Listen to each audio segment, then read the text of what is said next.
Welcome back, boxing fans, to another live. Obviously, we're going to be talking about this weekend's big card coming out of Saudi Arabia. Unfortunately, it's not quite the card we were hoping for.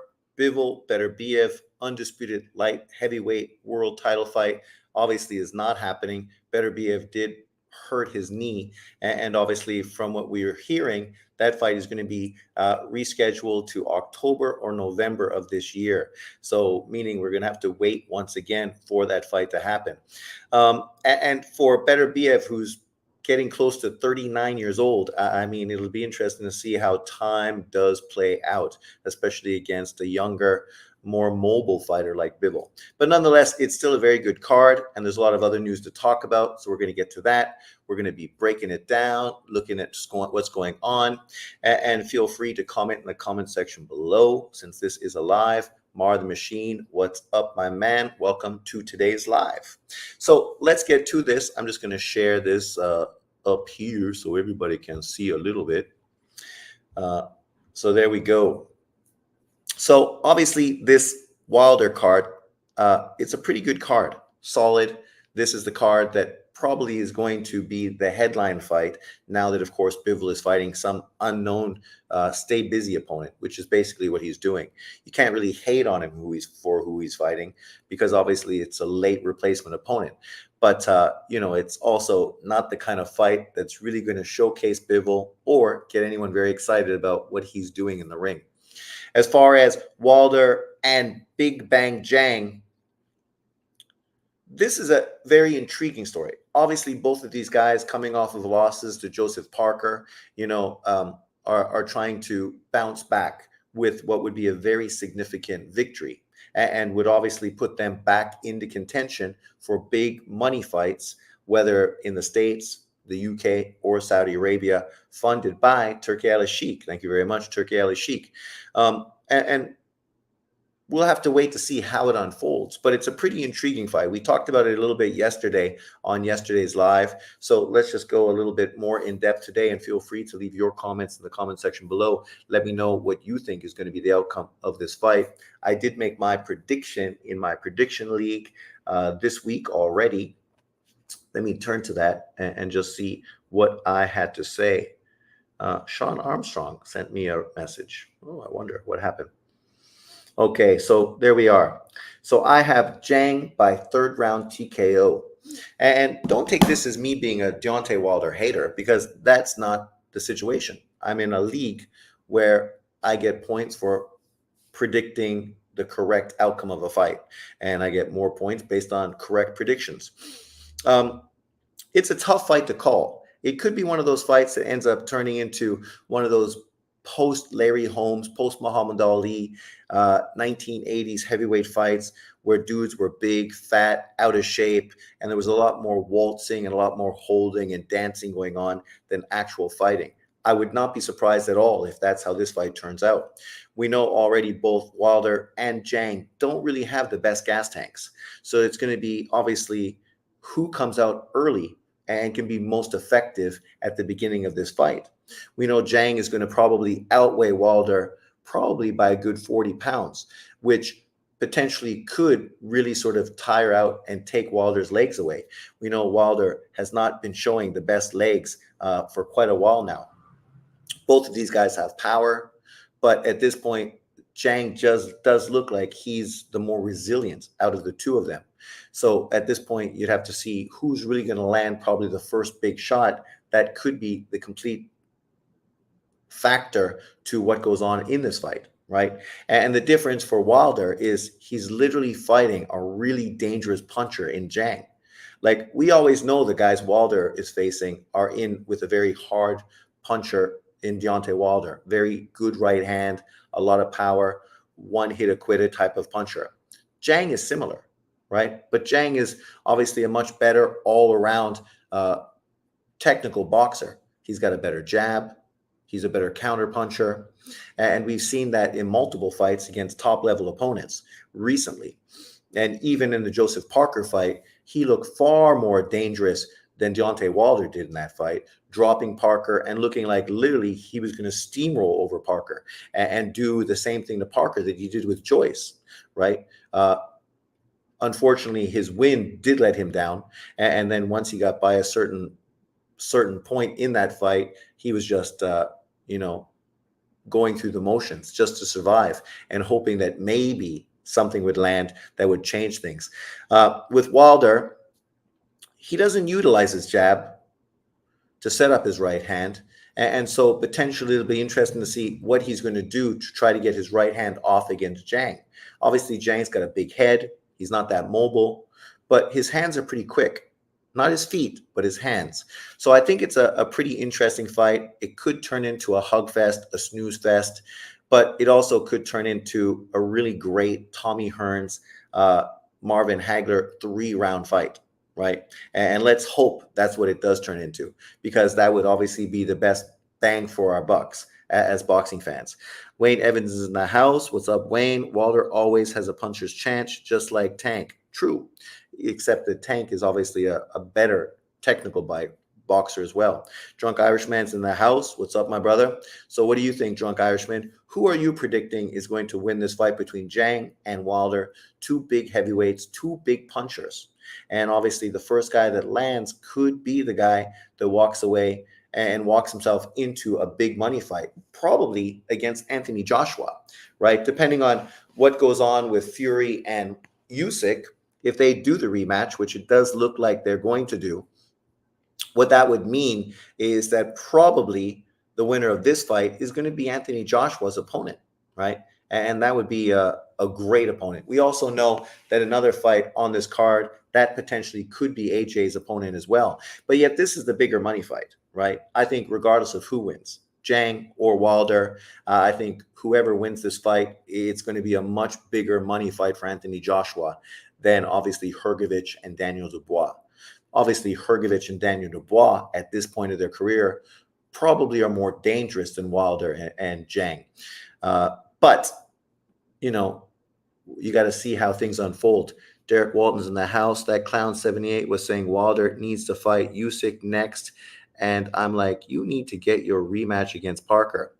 Well, it's no surprise 78 and the LDBC are doing that, because they pray that the cards all fall into place to benefit Wilder.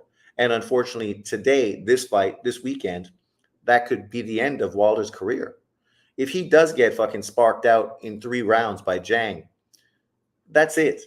He's going to fucking walk into the sunlight, retirement, right? A guy that's been knocked out 3 times in 4 losses, right? And all the accolades people threw to him, it's not going to be the best way to end a career. If he walks away with a big victory and then gets an AJ fight, that's great. Obviously, they hope he fights Usyk because they think, well, if he gets Usyk, he could knock out Usyk and become undisputed. And that would justify him as the best heavyweight in this era, right? So they're just crossing their fingers, hoping that things work out for them. Irishman says, I got Zhang. That left jab will be a problem for Wilder. That's what I think, right? He's got a hard punishing jab, kind of like a George Foreman. And if he can utilize that jab effectively for 6 rounds, I think that would be more than enough to stop Wilder, right? And set up his big power shots.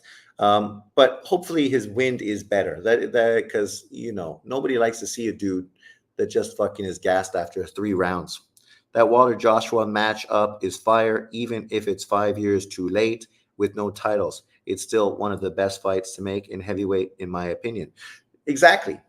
That's right. And that's the thing. If Wilder beats Zhang, him being tied together with Matchroom, right, and Eddie Hearn, is going to walk him right into the front door for that probably big, huge September fight card in Wembley Stadium. And that's exactly what they need, because they want to do another 5-on-5 card. And so, you know, this fight doesn't have to be part of that. But obviously, you need a big event, a big fight to sell it. And this would be the big fight. Obviously, Wilder AJ in London, in Wembley, would be huge. Why is Anthony Edwards getting adopted by Luca? Are they going to get... I don't know what that is. Those are too small. What do you mean he's getting adopted? Kyrie. I just stumbled on the Bud Ring IQ made about you years ago. Then you pop up on a live straight after. Ah, yes, he was saying lots of terrible things about me, eh? Some people just don't like when people have a different opinion. And historically on YouTube, you notice this from most channels. One of the only channels you don't see that from is me, right? The majority of these other channels, if you do disagree with them or have a difference of opinion, the hairs on the back of their neck fucking flare up, which is kind of crazy because people are not always going to fucking agree with you. I like Ring IQ. I agree with 90% of the things he says, but I'm not going to agree with fucking everything, right? But uh, Wilder should have made adjustments after the draw. He could be on the decline. Well, he's definitely on the decline. That dude's legs are shot. Even when they're showing him do road work, which is just sprints on a track, that's far from fucking road work. That dude's running like me.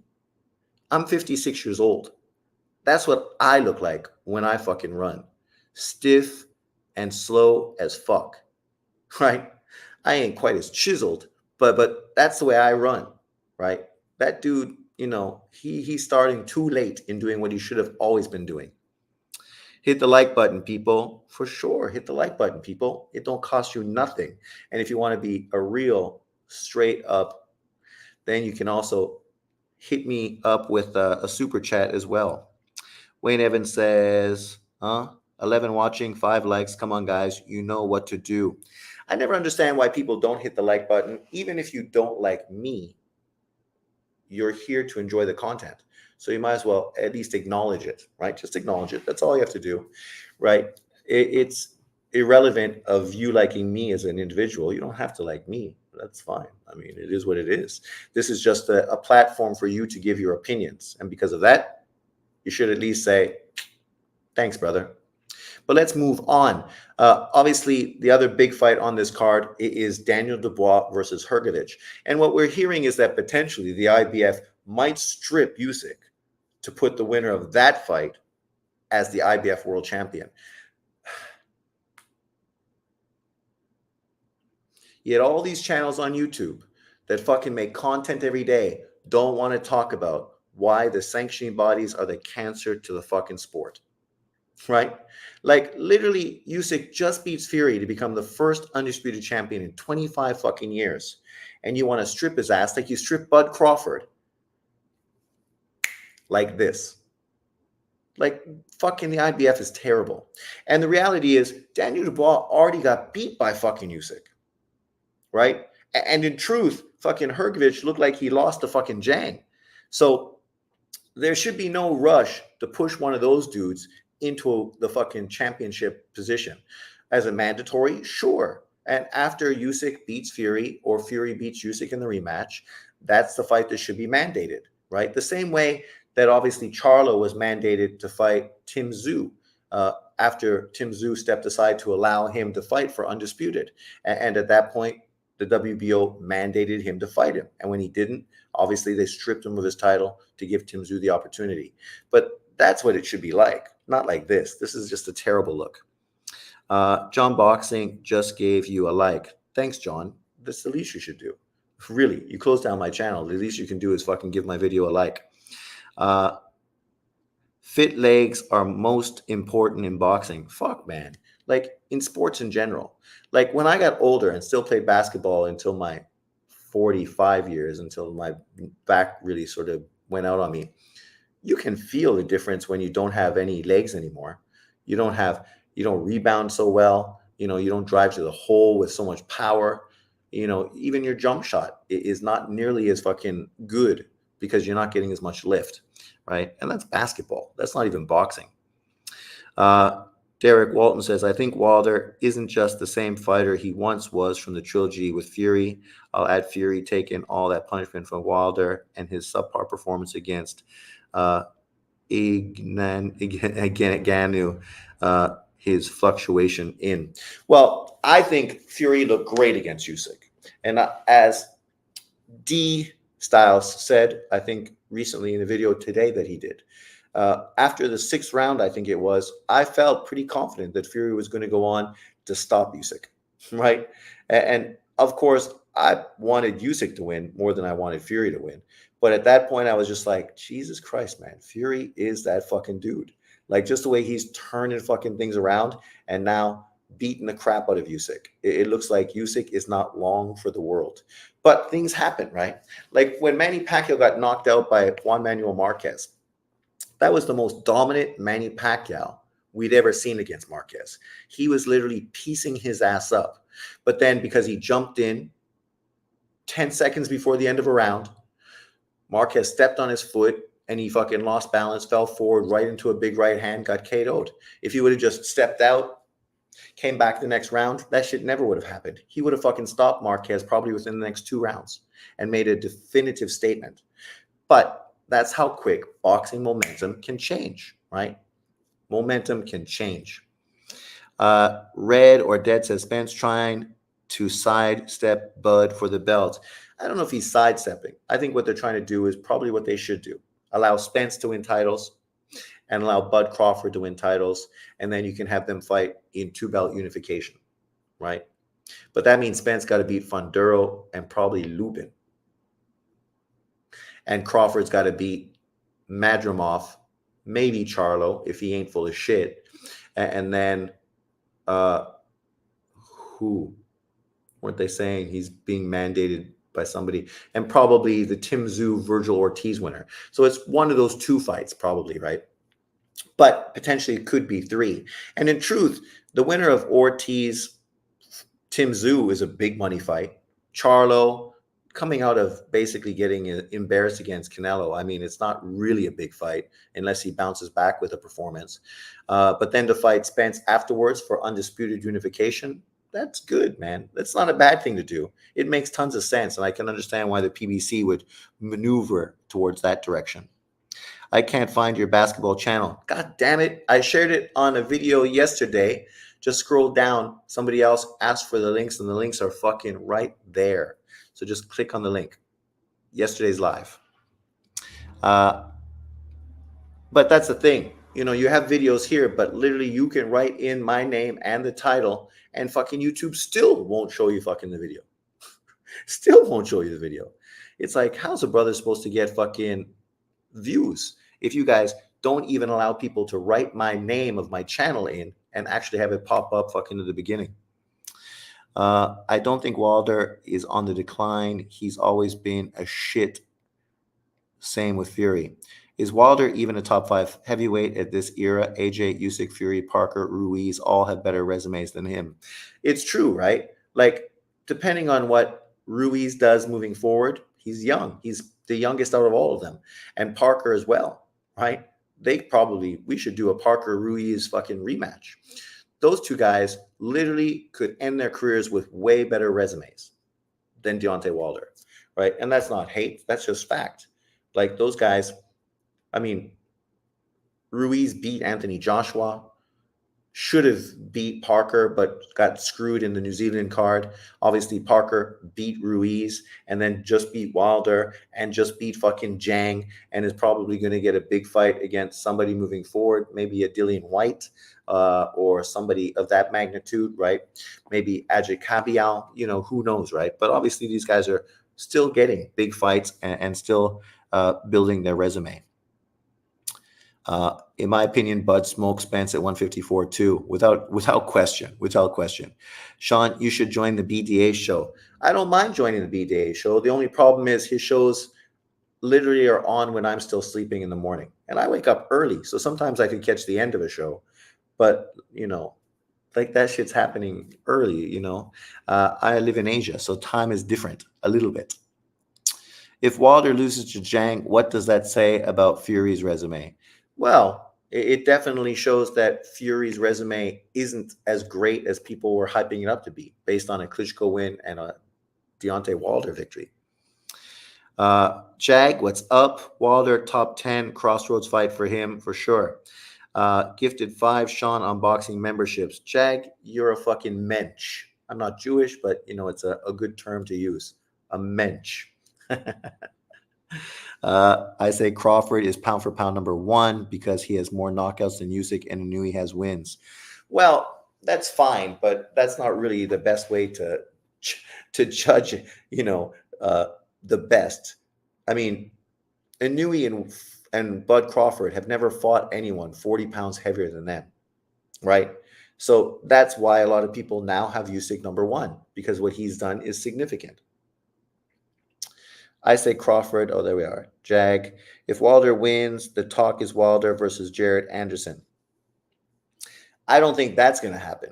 Literally, if Wilder wins, he's going to get fucking Anthony Joshua in September in fucking London.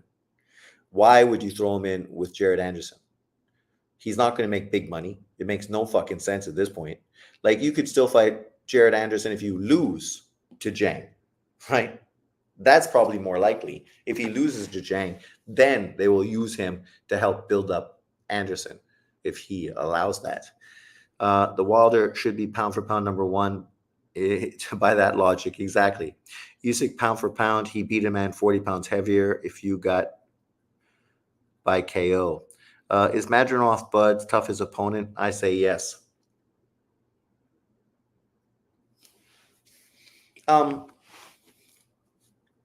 Potentially, right? Potentially it might be. But at this point, there's still a lot of questions about Madrimov. We don't really know how good he truly is. He's fought some good opponents like Soro, but didn't always look great against Soro. He beat that guy recently, but that guy got beat by fucking Smith. So, you know, and would Bud beat Smith? Fuck, of course he would. Nobody would even question that. Bud would beat fucking Eubank. So we'll have to see. Potentially, maybe he's better. But at this point, you know, it's speculation. That's what the Sheik is talking about. Yeah, I saw that. Wilder versus Joshua is way long overdue, and it needs to happen. Exactly. It would like to see Wilder Usyk. Joshua might be extra cautious.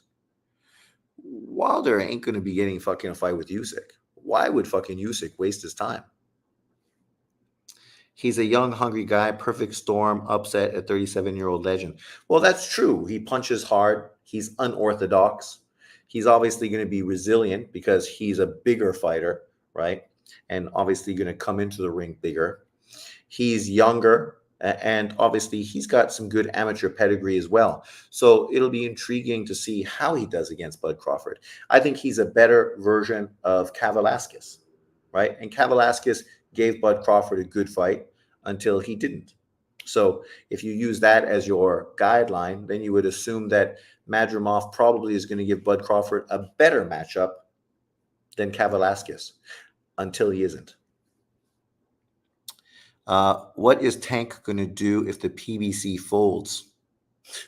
Who cares, right?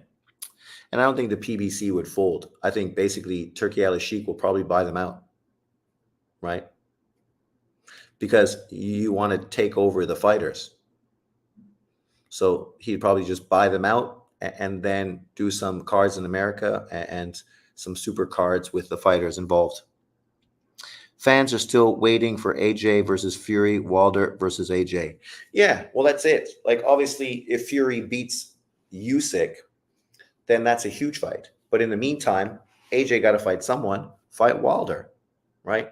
AJ fights Wilder, knocks his ass out in 3 rounds. Fury gets revenge, beats Usyk, which justifies him as the best heavyweight of this era. And then you do that fight, it would be fucking gargantuan. Huge, right? Huge. And who knows who can win? It would be a legitimate 50-50 fight. What's happening with Bud versus Beterbiev? Oh, Bivol, any news? I said early on in the video, it's being talked about that fight will be rescheduled for October or November. So we will see how it unfolds. But obviously, Dubois, Hrgovic, we haven't really talked about that. My prediction is Hrgovic by 8th round TKO. And I'm being generous because I don't know if fucking Daniel Dubois can last that long with Hrgovic. Hrgovic is tough, right? He took some big shots against Zhang, whereas we know Daniel Dubois, the dude's got no heart, right? He did show more heart against Big Baby, but yet, Jesus Christ, man, why did you even need to show heart against that guy? Because that dude is fucking shot. right? You should have easily outboxed him. But, it's still a good fight. Obviously, I hope Hrgovic looks impressive, and it'd be great to see Hrgovic get a big fight afterwards. Maybe Hrgovic versus Joseph Parker, right? Or Hrgovic versus Andy Ruiz. Those fights are legit, too legit to quit. I want to see Tank lose because he's too much of a tough guy for me. Tank Davis is great. I just want to see him in good fights, fights that are going to prove he's great or prove that he's overrated. What's this other fight card? Shiraz versus Ammo Williams. I saw a lot of Americans obviously are picking Ammo, and I suppose most UK guys are picking Shiraz. I don't know where that leaves me. I'm picking Shiraz by 11th round TKO. I was super impressed when I watched Shiraz. Super impressed. And mind you, I mean, I've been very unimpressed in watching Ammo Williams in several fights. So based on those two situations, it kind of makes you feel like, well, I got to sort of lean towards the guy who's looked impressive in performances as opposed to the guy that, looks like he could be good, but consistently underperforms. But in saying that, we just had Howard, who basically won the WBO welterweight world title this weekend. And prior to this performance where he looked great, even though at times in that fight he did get hit way too much, he looked unimpressive in previous matchups, right? Which made people feel he was kind of overhyped. But when pressure came to the end of it and big money was on the table, he stepped up and did what he had to do. So maybe Ammo Williams is going to do the same. Maybe he's going to step up and really make a statement now that it counts. Drunk Irishman says Hrgovic versus Cabial would be a good fight. It would be a good fight. I would pick Cabial to fucking beat Hrgovic. Hrgovic is a little too slow, feet and hands, and I think Cabial fucking is a good enough fighter that he's just going to take advantage of that, right? Cabial's been very impressive, very impressive. Sean, you have to hit the podium in the prediction league. I have a friendly rival going on with D. Jefferson. Laugh out loud. Where's D. Jefferson? Does he still make YouTube videos? I used to watch D. Jefferson's videos all the time, but then I know he had some health issues. And then I see that he's in the prediction league, but I don't know if he still makes YouTube videos or anything. I never see them, but maybe he does. If they do, send me a link. I wouldn't mind watching D. Jefferson. I like D. He's kicking the shit out of me in the prediction league. So obviously he's proven his stripes in predictions. Do you think AJ will be a 3-time world champion with the IBF stripping Usyk? Well, if the IBF does strip Usyk, then I definitely feel that AJ will become a 3-time champion because I think he definitely beats Hrgovic. They should make Moses Atumi versus Jared Anderson for the UK-US card that shit is allegedly making. The Sheik is allegedly making. That's great. And let me screenshot that because fucking that's dynamite. Because I'm making a video about it. But of course, I haven't gave much thought about who should be on that fight card.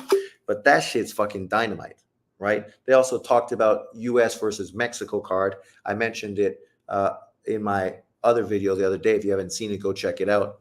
But I want to make a US versus Russia because one of my subscribers left that comment on my comment section. And that shit, especially now with what's going on in Russia now with the Ukraine, the whole US-Russia thing has kind of amped up to where it used to be, right?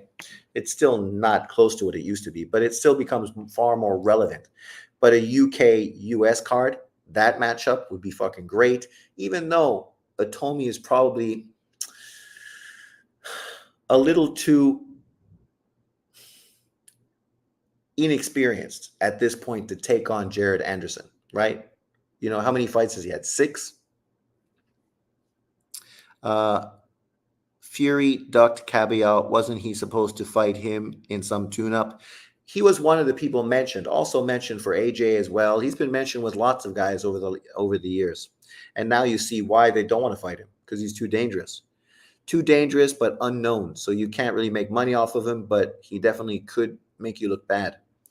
Fury would have to be beat at Usyk twice. Well, beat Usyk twice, you mean? Why would he have to beat Usyk twice? There's a rematch clause. There's not a tree match clause. He's around. I talk to G. Jefferson every day. Every day. Is he doing YouTube videos? Send me a link. I'm nearly last in the prediction league. I think it's tough, right? Like people predicting like majority fucking and split decisions.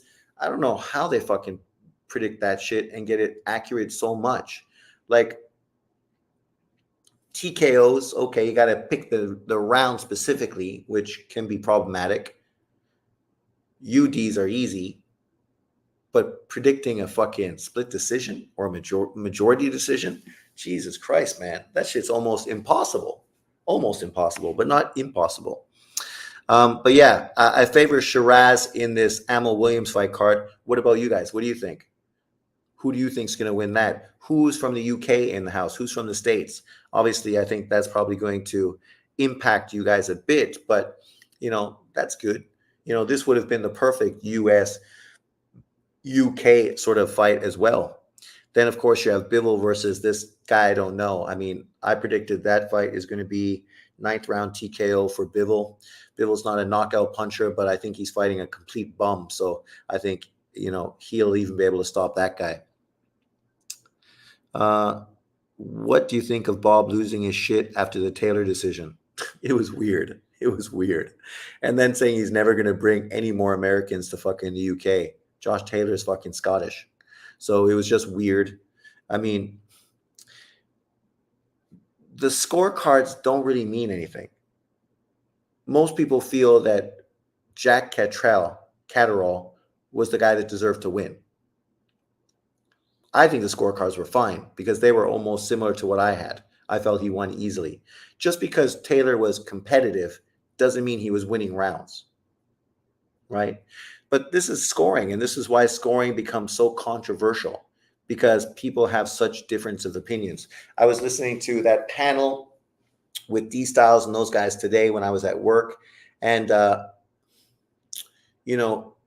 dudes giving fighters they like the swing rounds. If you're going to always give the guy you like the swing rounds, basically you're going to be fucking in shock when your fighter ends up losing by 4 points. Because if those swing rounds all go fucking the other way, now literally your fighter lost by a fucking large margin. And there's no guarantee that swing rounds are going to be split down the middle, that they're going to be seen the way you've seen them, right? So you never know what's going to happen with swing rounds. That's why if you watch my channel, you guys know I always put swing rounds towards the fighter I don't support. And if my fighter is still competitive, even after I give all the swing rounds to the other guy, then I know my fighter won. Because it's just logical, right?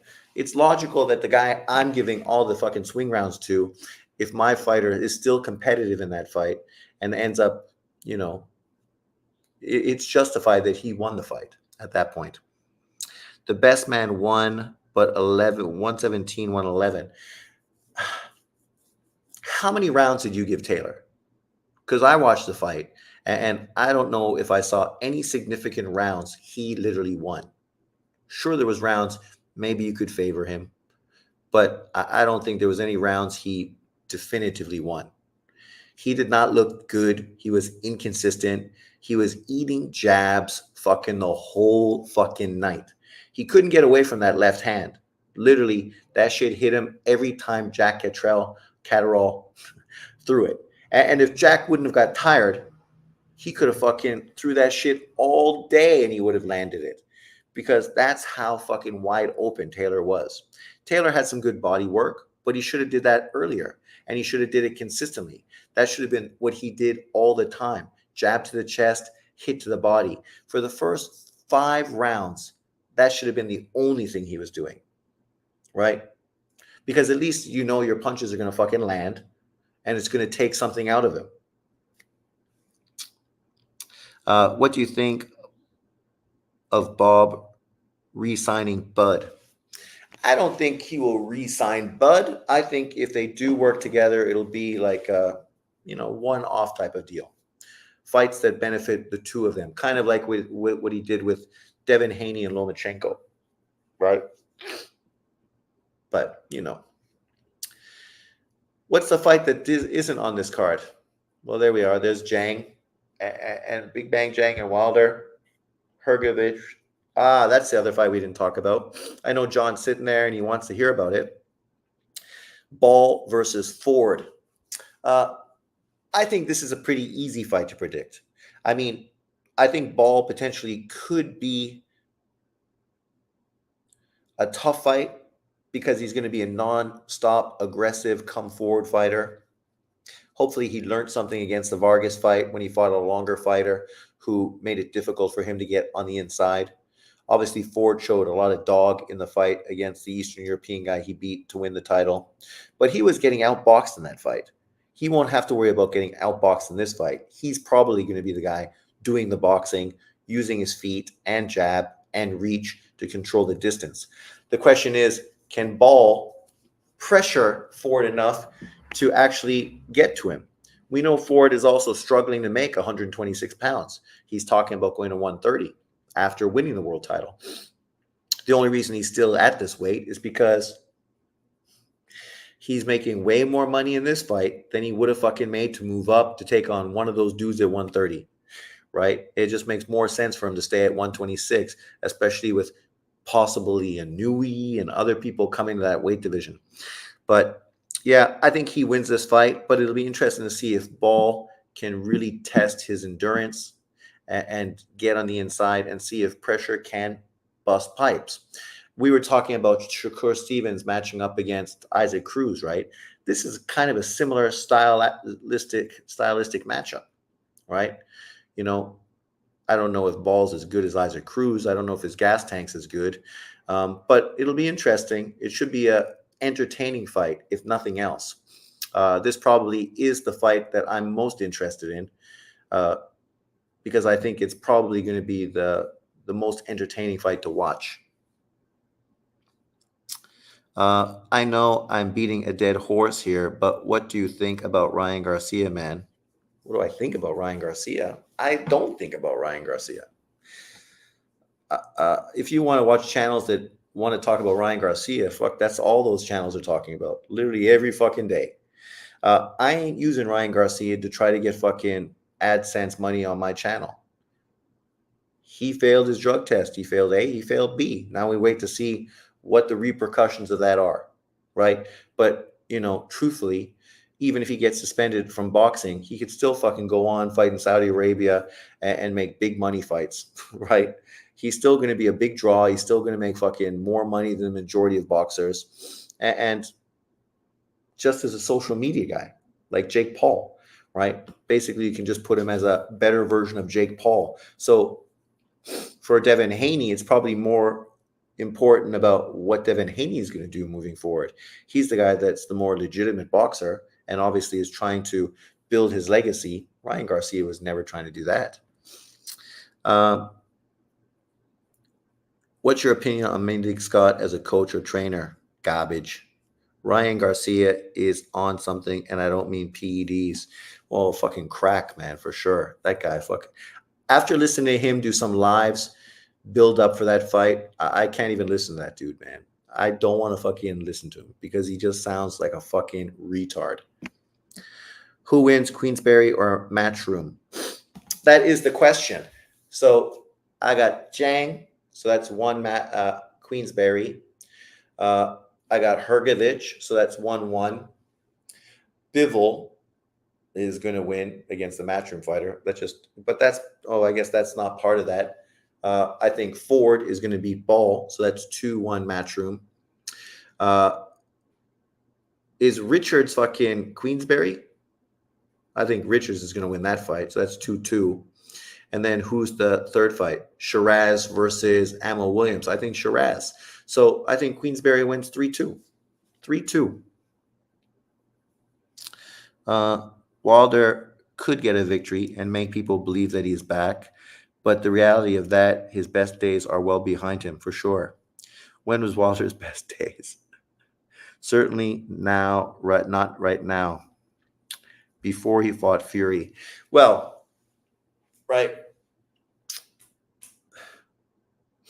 Before Fury won, even after Fury won, if you went on to beat what's his face, the 40-year-old Cuban, 50-year-old Cuban. At that point, it was probably his best. Two big victories against the Cuban, a draw, which arguably could have been a win, maybe a knockout win against Fury.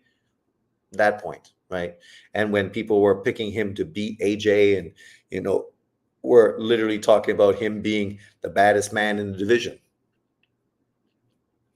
But that didn't last long. Bivol and that guy, I don't care. There's this one. Nobody cares about that fight. This is a big matchup that's happening soon. I think it's good. Another good top-ranked matchup. Obviously, Puerto Rico's looking for a star. This kid looks great. He kind of stagnated there for a while. So it's good that they're putting him in with a dangerous opponent like Texera. Texera's a hard puncher. In theory, he should be easy enough to outbox for a kid like this, Xander Zayas. But Texera is a hard puncher, right? And we saw what he did against top-level competition. He won some, he lost some. At this point, it'll be a good test for Xander Zayas. And in truth, when we think about the 154-pound division right now, it's definitely shaping up to be a far better division now than it was before, when it was all controlled by the PBC. I know people used to hype it up as being the best division in boxing, but that's because they were PBC fanboys. Right now, with the addition of Virgil Ortiz, Bud Crawford, Errol Spence, obviously Tim Tszyu rising. I mean, you still have Lubin, Mendoza, Funduro. You have obviously Madrimov right now. And then you have obviously Charles Conwell, who's a player in this division. Now you bring in a guy like Xander Zayas, young, top-ranked fighter, good-looking kid, good skills, right? Puerto Rico behind him. Now the division is looking far more intriguing, far more interesting. At the end of the day, it still could be Spence versus Bud for undisputed, but at least there's some new blood on the street, and that obviously is going to be pretty interesting. I'm really excited to see Tim Tszyu versus Ortiz. Obviously, this fight's not quite at that level, but Xander Zayas is a kid, right? Who obviously it's good that finally they're putting him in with a dangerous opponent. Will Eddie get the Bud versus Boots fight? I don't think that's going to be Eddie's prerogative. I think what he's going to do is try to get Boots to be undisputed at 147. And once he becomes undisputed at 147, he's going to be recognized as a pound-for-pound top 10 fighter. And once he's recognized as a pound-for-pound top 10 fighter, then you can move him up to 154. And at that point, maybe Spence and Crawford are retired and not there anymore. But you still have guys like Zayas, Tim Tszyu, Ortiz, Conwell, and other guys at that division where now he can try to become a star in that division. I don't think he needs to be chasing the old guys to make his legacy. I think he's got to do what fucking he should do. Win, beat champions, collect those belts, become undisputed, and continue to build up his name. King Kong Ortiz was the name of the 50-year-old man who fought Wilder twice, yes. Is 154 a better division than 140 right now? I think so. 140 kind of lost a little bit of its momentum, right? Obviously with this whole Ryan Garcia PED shit, Devin Haney looking like he's chinny as fuck, Tio sort of being exposed against fucking Ortiz. Sabrina Matisse is good, dangerous, looks great, but he hasn't fought a top 10 opponent.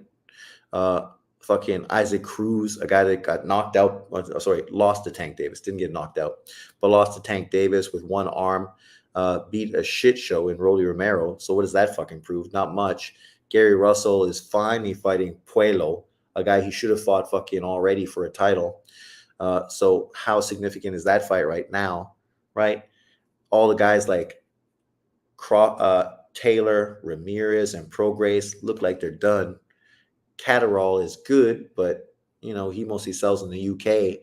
So I think a lot of the buzz that was there has died off, even though in theory it's still a deep division. But I definitely think a lot of those fighters aged out, and now the matchups don't seem nearly as exciting as they were. If Tank Davis moves that division, then it becomes far more intriguing. Because then, Shakur Stevenson isn't far behind him. And now 135 doesn't look great anymore, but now 140 is kind of rejuvenated. Who you got versus Canelo or Bud if they fight? I made a video about that. Go check it out. My prediction is I think Bud Crawford can beat Canelo, because I think a lot of the things that allowed Mayweather to beat Canelo, Bud Crawford's got those too. He's got fucking faster feet, longer arms, better reach. Obviously, physically, he's going to be giving up a lot of size, but I don't think he needs to get into a physical fucking brawl against Canelo Alvarez.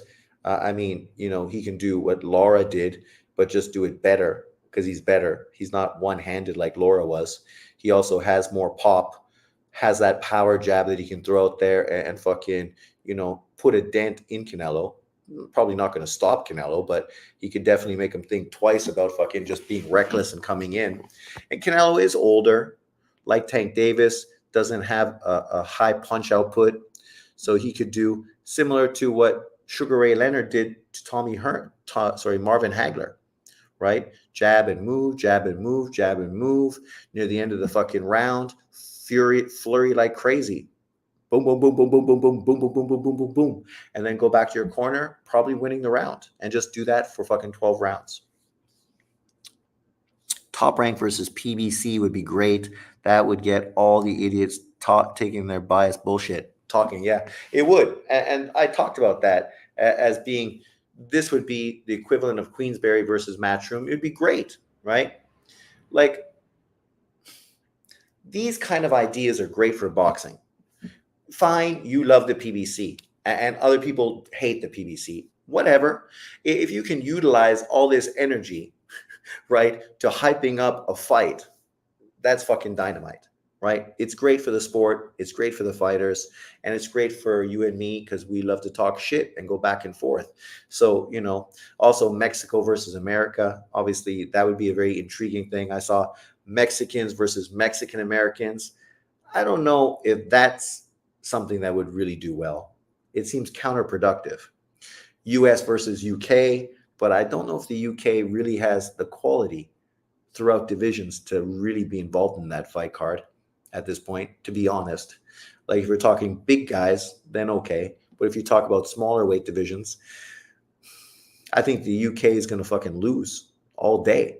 Russia against the US, but then it's the same. Russia, like, you're going to have Bivol or Beterbiev at light heavyweight, but who's the Americans got at light heavyweight? Beterbiev? Okay, that's good. Or sorry, Benavidez. That's a good matchup. That probably could be your highlight fight. Thank you very much, Drunk Irishman. Ortiz versus Zoo. Who you got? If this was before Ortiz was having his health issues, I would probably have no qualms of picking Ortiz to win.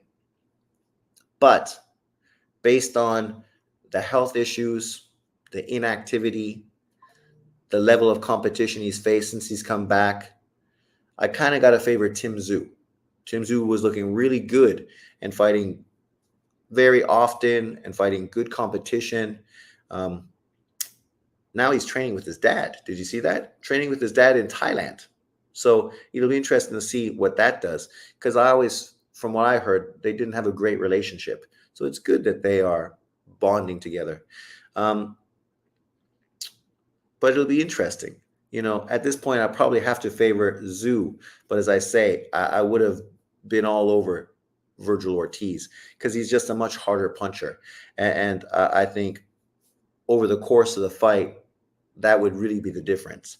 But at this point, you never know. England versus Argentina in a boxing match, or soccer, football. That would be good, right? For a UK rivalry, fucking the whole Argentina. What was that war called with Margaret Thatcher? Falkland Islands. Yeah, Falklands. Man, I've been around for a long time. The things I've seen. And I'm not even that old, but it's interesting when you think about all the things we have been through. The Berlin Wall, fucking everything else. I don't know how relevant a Falklands Island battle would be right now. Most of the young English people, I don't even think fucking know what Falklands Island was, right? I don't even think they know or realize outside of soccer, football, that there's a rivalry between England and Argentina. Maybe I'm wrong. Maybe I'm wrong, but it just seems like most of these young people have no idea about that. Is Conor Benn ever going to be able to fight in UK or when? I have no idea. See, that's the problem I have with all this fucking PED bullshit because these committees, they're fucking dickheads, man. They ain't solving problems. They're fucking creating problems. Either you're going to suspend him, then fucking you should have said that early on and allowed him to fucking have time to move through it already. But fucking the delays and the bullshit, the back and forth, fuck me, man.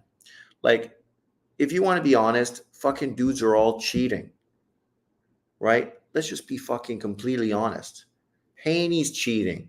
I ain't fucking trying to give Ryan Garcia a pass. I'm not. If he gets suspended, I don't fucking care. You think I'm going to lose sleep if Ryan Garcia gets suspended for fucking a year or 2 or 4 years? He gets suspended for 4 years. He'll still go fight fucking Conor Benn in Saudi Arabia for fucking tens of millions of dollars. So, right? That's probably the next time Conor Benn fights Ryan Garcia in Saudi. Yeah, Haney cheating. That's right. Ben probably served his ban already. Yeah, well, that's the thing, right? You never fucking know. By the time they announce his ban, it's going to be like by the end of his training camp, he'll be back. He'll be able to be back in the ring. It's like, fuck, man. Like, they're the problems. If you're going to have committees that control the sport of boxing, then control the sport of fucking boxing. That's not my job. I'm a boxing fan. So I don't care about all this kind of shit. It's irrelevant. I just want to see the fights get made. I don't care how much money somebody gets paid, what kind of drug testing they have, what size gloves they wear, what size the fucking ring is, what country the fight's happening. Fucking, why would I care about any of that shit? Not unless I'm trying to find an excuse to give my fighter. Otherwise, why would I care? I don't care. It's irrelevant. But, you know, some people are full of shit. Right, John? That Lomachenko Rigo video, why do you need to make that video? It's fucking irrelevant. Irrelevant. And of course, you did exactly what I knew you were going to do. Blame fucking Bob Arum and Top Rank and act like they're the ones that fucking held back Rigo's career. Fucking people are so delusional. They don't point any fingers at the PBC and fucking Al Heyman, who promoted fucking Leo Santa Cruz and Gary fucking Russell. But okay. Do you think Haney was right to get Ryan DQ? Do you think Haney was right to get Ryan DQ? Do I think Haney's right to get Ryan disqualified? Well, it's too late to fucking disqualify him. What's going to happen is going to be considered a no contest. And then his loss is going to go away. And he's going to be like Robert Guerrero when he fought fucking Salido. Salido, who cheated Lomachenko, cheated Robert Guerrero, got caught fucking using PEDs, and the fight became a no contest. Salido went on to continue to fight and had a better career, really. But obviously, Guerrero made more money fighting fucking Floyd Mayweather and being used. If Ioka, the most underrated champion of this era, he never gets the credit he deserves. Ring Magazine still don't have him in the pound-for-pound list, but Nakatani is on it. Well, Drunk Irishman, you've been around long enough. You know he was on Ring Magazine's fucking pound-for-pound list before. He's been on the list. Obviously, some of the piss-poor performances he's had recently are the reason why he's not on it right now, because of inconsistency. After beating Tanaka, right, which was a fucking statement victory for him, that was his peak. But then he had that terrible bullshit fucking loss to my favorite fucking Filipino fighter. And he didn't lose that fight. But that's the kind of bullshit fucking that happens with boxing.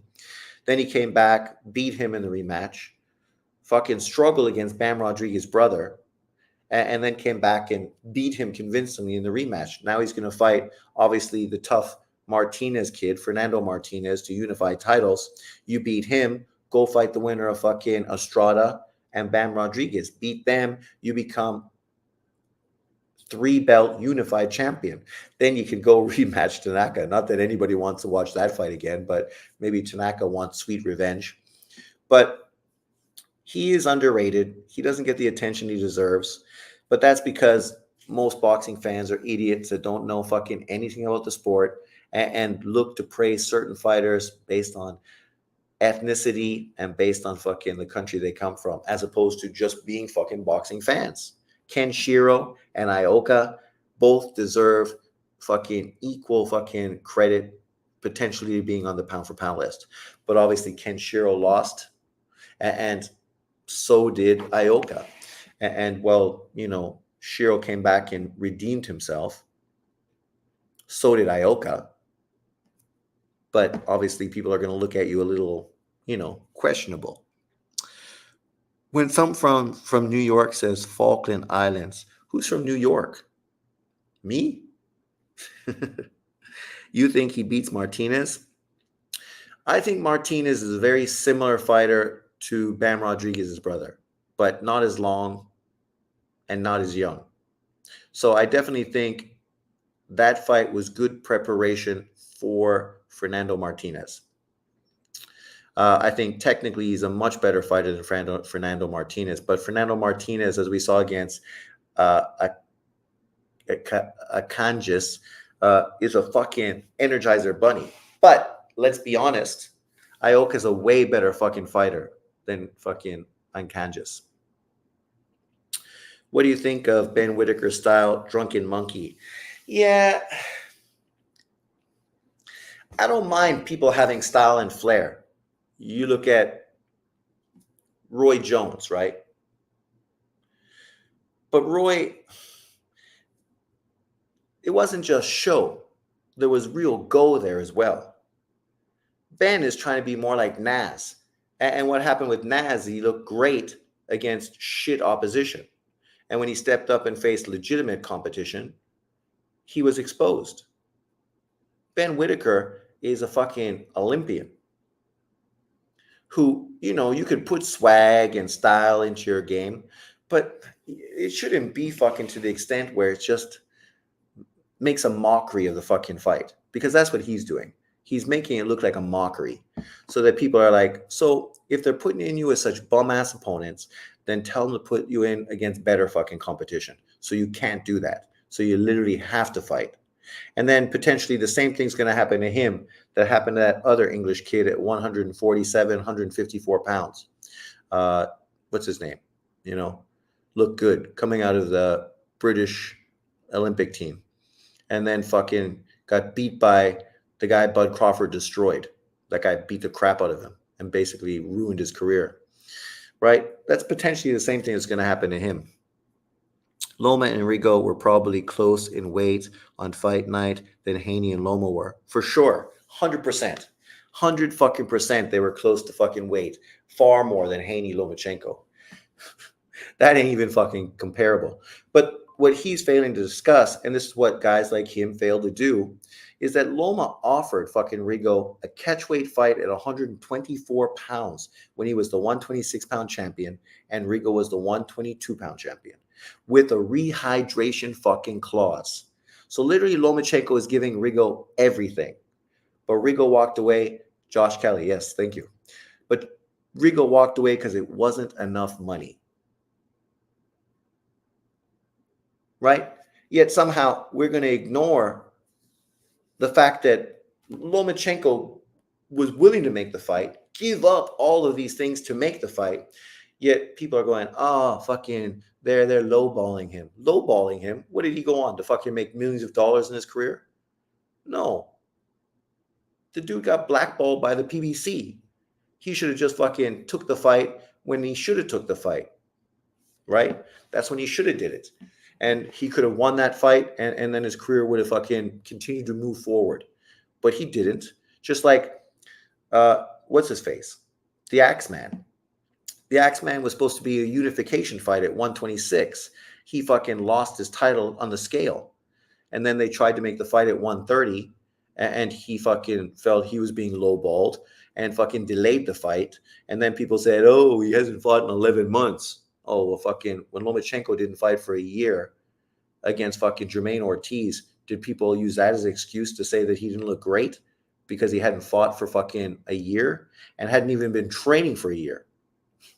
Dudes are full of shit, man. They don't fucking give facts. They just give opinions.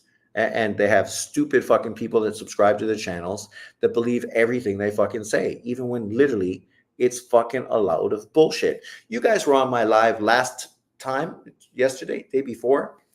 What did I say that was fucking anti-Devin Haney? What did I say that was hating on Black American fighters? What did I say that was fucking defending Ryan Garcia?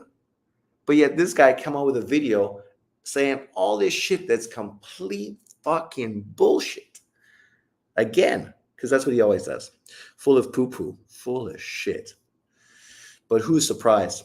So this is a current thing that people were asking. IFL-TV was saying, who do you want to see Josh Taylor fight next?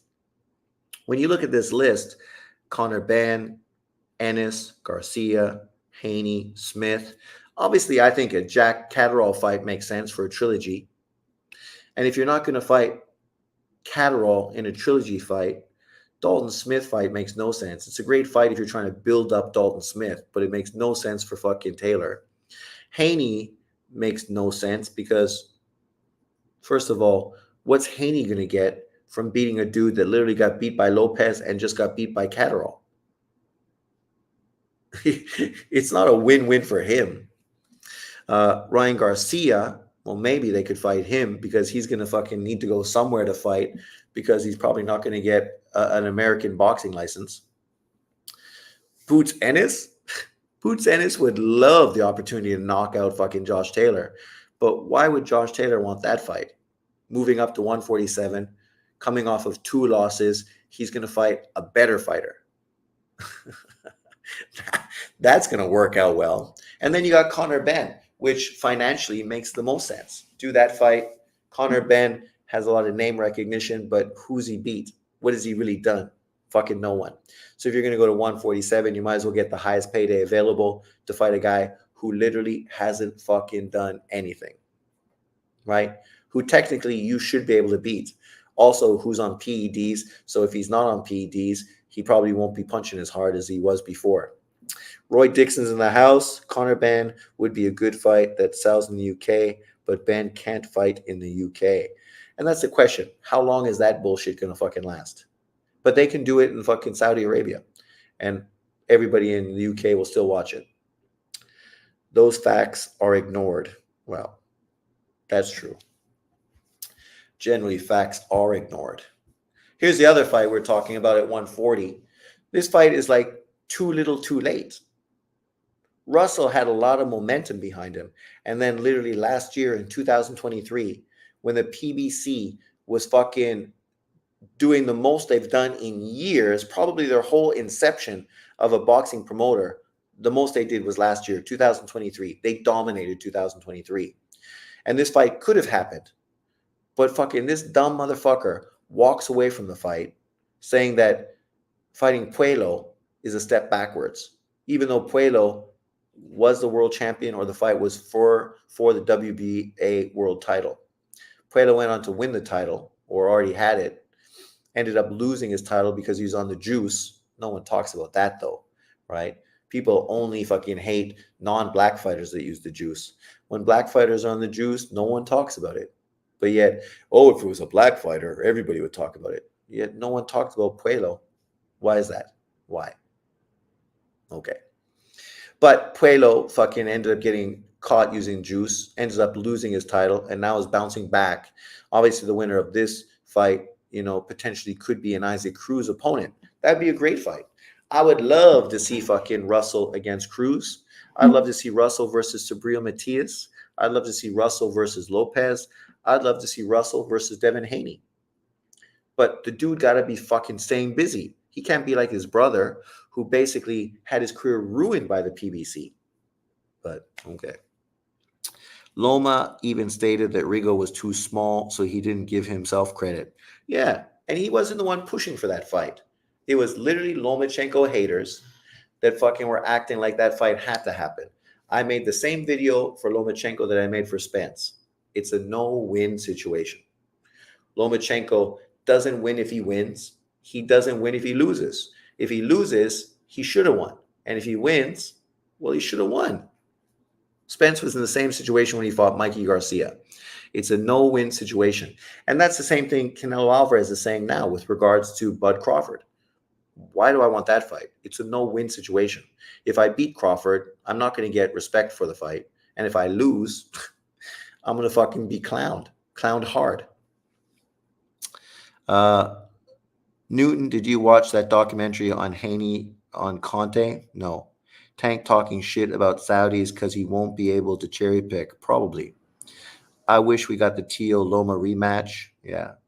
Well, and even the Haney Loma rematch.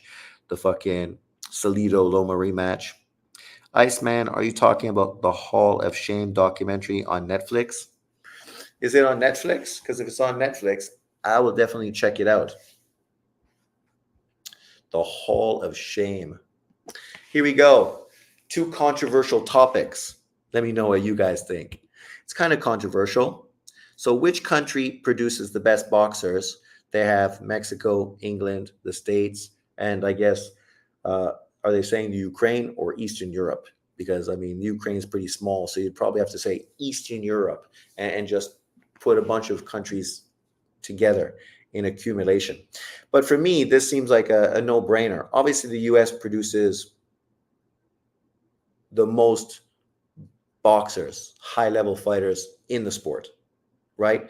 But the gap is closing. Japan has 10 world champions. Mexico has 10 world champions. The States has like 10 world champions. Oh, maybe, sorry, 10 Black American champions. But with overall champions, maybe it's like 13. But this is not the dominance that they once had. Once America dominated boxing. Now it's become far more global. And that's a great thing for boxing. This is not being negative towards America. It's not hating on Black American fighters. It's not hating on boxing. To be honest and say it's good that boxing is global and that we're getting lots of fighters representing the world. It's far more interesting than only having fighters come from one fucking country. And every time they fight someone from another country, it ain't even seen to be competitive. Because at one time, that's what it was. Remember, Mancini fought the Korean kid. And there's been plenty of fights like that where people are like, fuck, this fight's not going to be competitive at all. Now it's competitive. But I would still say America produces more great boxers than any other country. Hearn reveals that Turkey wants to make the US versus UK show. We mentioned that already a little bit here. As I say, I don't really think that's probably the best card you could do. Because in truth, I think the US beats the UK. Unless you're just doing cruiserweight, light heavyweight, heavyweight fights. And then the UK would win. But if you're doing boxing the way they do it from multiple weight divisions, then the States should win easily. They should, but you never know. Oh, look who's here. Can't believe people are really going as far as saying Canelo is ducking Crawford. Wow, people hate Canelo, so they will say anything. Speak your mind, sports talk. Sean Newton, listening to you while working. Do you say wanking or working? Good to see you doing your thing, brother. Good to see you around, brother. I keep seeing you on the prediction leagues kicking my ass. And I think, oh, okay. He's still around. What's up, everyone? Any news on Iron Mike? I heard the deal that Jake Paul has got Mike Tyson to sign is fucking despicable. Despicable. If Mike Tyson knocks fucking Jake Paul out in 1 or 2 rounds, he's basically not fucking getting any money at all. For him to get the most money possible, the fight would need to go the whole fucking distance of 8 rounds. And at that point, Mike Tyson could make the most money possible, right? When then the fight would go to the judges who would score the fight. And obviously those judges are put in place by Jake Paul. But if that's truthful, if I was Tyson, I'd be like, fuck that. Why would Tyson have signed that contract? Tyson ain't fucking short on cash. He did that whole marijuana growing fucking things in the States, made tons of cash. His wife's a doctor. They're okay financially. He did his one man show traveling around the country, got paid big bucks, has done lots of fucking movies and other things all around the States, right? And globally. So I can't understand why he would sign a deal that was really like that. So I'm not sure if it's completely honest, but Joe Rogan talked about it. And I don't see why Joe Rogan would lie about it. But, let me know if you've heard anything different. Darkness is in the house. He should retire and spend time with his family. Did you see Fannin cook Fart Man on his live yesterday? Laugh out loud. Haney fanboys going out sad. Well, that's it, right? This is like right now within this community, you have the Tank Davis, Devin Haney fans going at each other. The same way you had Bud Crawford Spence fans going at each other, right? Like this is really one of the worst things. But those guys, I think, do it on purpose. Literally. I think they literally fucking talk to each other to say that they're going to go at each other. Because you see BFTB go at knockout boxing and vice versa because they're on opposite sides of the tracks. Fucking BFTB and the LDBC are all fucking Devin Haney dick riders, and Knockout is fucking a Tank Davis dick rider. So I think they purposely fucking create this back and forth because they know the people that watch their channel just want to see the controversy, even if it's fucking made up. Because in truth, for them to get paid, they don't care if it's made up or real, as long as people continue to fucking pay them. Right? And I think that's exactly what's happened.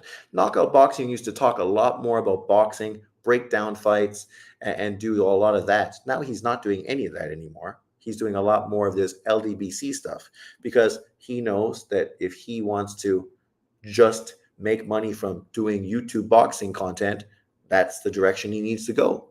I ain't hating. I'm just shining a light on it. You don't have to agree with me, but prove that I'm lying. US, Mexico, UK, Russia. UK, Russia. I don't know if UK, Russia makes sense. Iron Mike has a medical emergency on plane. Iceman, Haney fans, got to be the softest fans in boxing. Fartman proved it on Fannin Live. Laugh out loud. Man, it was funny. A debate between Fannin and Sean would make history.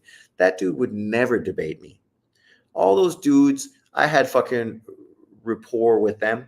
And then, as I said, the first time you disagree with them, whether it's Ego, whether it's fucking Dante's Fat Burger Nation, whether it's fucking Fannin, one of the only channels that didn't do that initially was 78 and Blood Boxing and channels like that, who were happy to have rapport and back and forth and boxing conversation.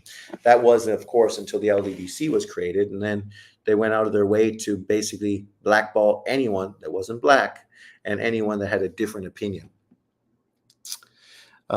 It's still Haney time. Both smart guys. I like Fannin. Fannin is a fucking idiot. I don't know how so many people watch his videos when literally he produces the same fucking video every fucking day. He never talks about anything different. It's literally the same shit.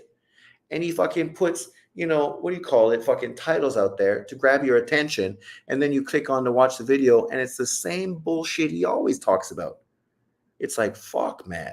At least make some different videos on a different fucking topic. Speak Your Mind Sports Talk says Sean would destroy Fannin in the debate. I think that's fucking for sure. They are scared of your facts, Sean. Scared of facts. Because they don't fucking push facts on their channels. They push opinions and fucking narratives. D, when you coming back? Fannin is funny and crazy. Well, remember, he fucking literally had a meltdown on his channel and literally was off his meds. And this just shows you what a lot of these people that are boxing fans and subscribers to these channels are, right? They don't care that he was crazy. They enjoyed it. They loved watching this guy fucking talk about how he was going to get fucking the mob to fucking get rid of 78 and how he controlled fucking all of this and the ridiculous fucking shit he was saying. That shit was fucking cuckoo for Cocoa Puffs, man. That dude was fucking mental. Mental. Right? That's why he doesn't work. A lawyer who never works. He just sits at home in his office. His wife works. He stays home and makes the same fucking video day in and day out. And actually makes enough money off YouTube where he can do that because he makes a lot of fucking views considering his content is garbage. Garbage. It's okay if he's crazy. Well, that's what people enjoy, his craziness. That's part of the fucking appeal. Then he was going against the LDBC. People love that. People love discontent, right?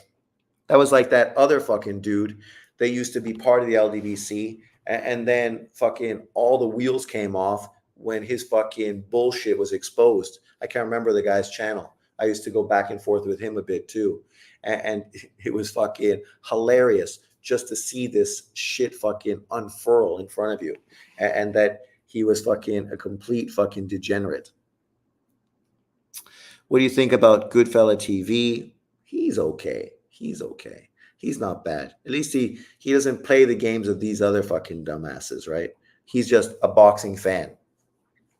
Fannin loves uploading them clickbait videos. 90% of what he says is a lot of bullshit. It is completely clickbait title and then the same bullshit fucking every video where you're watching it going, what the fuck are you talking about? What does this have to even do with the fucking title you fucking put out? Blue Blood is the same. That dude gets so much fucking traffic to his channel, but what the fuck does he do? What content does he put out that's actually interesting? When have you watched one of his videos recently and actually enjoyed the content? Like, that dude is a fucking bus driver and he comes across like a bus driver, you know, that's doing fucking videos out of the front of his fucking cab. And for some reason, people fucking buy into it. I don't understand. The homie D Jeff is in the building. H Money is a chill boxing channel, very knowledgeable boxing minds. Which one's H Money? Is that the guy in the wheelchair, or is that the mental case that fucking attacked me on his channel over Lomachenko? Because that guy's a fucking mental case too. Literally, he invited me to his channel only to fucking then come up behind me and hit me with a fucking chair when I wasn't looking. And I'm like, what are you talking about? I'm not here fucking hating your channel. I'm here giving your channel love, and you're exploiting me to get fucking views? Dumbass. H Money is a bozo. Straight fucking clown. Here's the other one. This was an interesting one. Obviously, Shakur Stevens card coming up. Not a great card. You know, not one of these opponents are really, really quality. Watching Shakur fight a guy that just lost, I mean, that's not really going to prove too much. But obviously, this is the last fight in his contract. Foster versus Consacao is not a bad fight. Consacao obviously fought good against Navarrete. But what does that look now when Navarrete fucking just got beat against some unknown fucking Ukrainian guy? And of course, Keyshawn, I'm happy he's busy, but I don't know who he's fighting. It seems to be a step backwards in truth, in reality. But here's this Mexican on Mexican card, Mexican-American Mexican card that they were talking about. And in theory, it ain't bad, but I don't know if Mexican fans want to do this to themselves, right? Because literally they're going to hurt their own fighters by doing something like this. You know what I mean? Like, if you just do Mexicans versus Americans, that would be more interesting. That would be intriguing. And obviously the whole racial back and forth on YouTube, right? You know, that will just be amped up, and it, you know, obviously it'll get a lot of attention as well. But Mexico versus Mexico type of thing, I don't know if that makes too much sense, but you never know. Whatever sells, sells, right? Joking, Sean. Them dudes just scream like idiots over there. That's all they do. Money Brown. Yeah, that's the guy I was talking about. He ain't bad, right? Even though sometimes he can be a little bit of a fanboy and a bit delusional, but at least in truth, he is a boxing fan. I go to Blue Blood Boxing just to hear height reach records of each fighter. Literally, that's all he does, man. It's like, fuck, we all have access to fucking box rec, motherfucker. You know, the one that attacked you, Sean, H Money, yes, bozo. That's why I started watching Fannin. He blocked OJ. After that, I knew he was smart. Oh my God. Mexican versus Mexican. Let's do Americans versus Americans. Well, that's what we're hoping for. Headlining that fight, Tank Davis versus Shakur Stevenson, right? American versus American, that would be a great fucking card. Brought to you by Saudi Arabia. Put that shit fucking in Dallas in the AT&T. But yeah, trying to get Americans to fight Americans, that's something we've been trying to do for a long time. It's easier said than done. Oh yeah, that's the last one. But cheers, guys. I'm going to call it a night. Thanks everyone for jumping in. D. Jefferson, it's good to see you, my man. Hajo Bujen, long time no see. We were talking about when you're going to start putting YouTube videos back on your channel. And I was asking, are you? Because I haven't seen you for a long time. But, know that we're looking forward to when you put videos back out. Estrada Bam should be a barn burner. Boxing is healthy when international boxing is healthy. Exactly. And that's not disrespecting American boxing. It's just the more, the merrier, right? Boxing is global, and that's a good thing. Who is your favorite boxing channel? Me, I like Hatman. I watch a lot of Ring IQ. I think his production is excellent. Hatman, I like from way back. I like my man from New York, Wave. I'm sure I'm missing people as well. I know I'm missing people, but you push me into a spot, so I can't even think off the top of my head. IBFP, I wish sometimes his videos were a little longer with a little more content involved, but he's the master of short and direct. I skip around, wait for topics that I enjoy, but it's true. Some of the channels I hate are the channels I watch the most, right, John? But thanks everyone for jumping in. I'll see you next time. This weekend, is this fight card going to be on DAZN? It is a Saudi Arabian card. If it's going to be on DAZN, then I'm going to be going live. So make sure you jump in and say hello. I will be around, even though if it's from Saudi Arabia, it means it's going to be fucking Saturday night or Sunday early morning for me. But yeah, I'll jump on. I'll do my best. But we'll find out when we get closer to the date. But cheers, everyone. Have a good one. Peace out. Where's my finishing video? Here we go. There we go.